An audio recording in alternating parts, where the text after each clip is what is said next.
नमस्कार, माझं नाव राजेश पाषाणकर. मी तुम्हाला सांगतो की माझं मोतीबिंदूचं ऑपरेशन पहिलं डोळ्याचं बाहेर झालं होतं. तिथं ते माझं ऑपरेशन फेल गेलं. त्यानंतर माझ्या रिलेटिव्हने एका इथं या हॉस्पिटलचं नाव सुचवलं. इथं जेव्हा मी आलो त्या हॉस्पिटलचं मला वातावरण एकदम असं प्रफुल्लित वाटलं. म्हणजे कारण सिस्टीम त्यांच्या एवढ्या हे ॲडव्हान्स सगळं डोळा स्कॅनर केला, सगळं त्यात त्यांना फॉल्ट मिळाला आणि नंतर त्यांनी ऑपरेशनचं करायचं ठरवलं.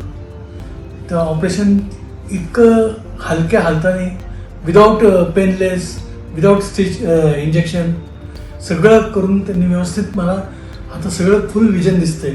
मला पहिलं विजन दिसत नव्हतं, म्हणजे अगदी 10%च विजन दिसायचं. आता मी जवळजवळ 95% बघू शकतो. एवढं रेंज त्याची वाढली केवळ या हॉस्पिटलच्या सर्जरीमुळं. आणि ते स्वतः डॉक्टर एक्सपर्ट असल्यामुळं मला काहीच त्रास झाला नाही. मला त्यांनी साधी सुई किंवा इंजेक्शनसुद्धा दिलं नाही, फक्त केवळ ड्रॉप्समध्ये ऑपरेशन केलं. धन्यवाद.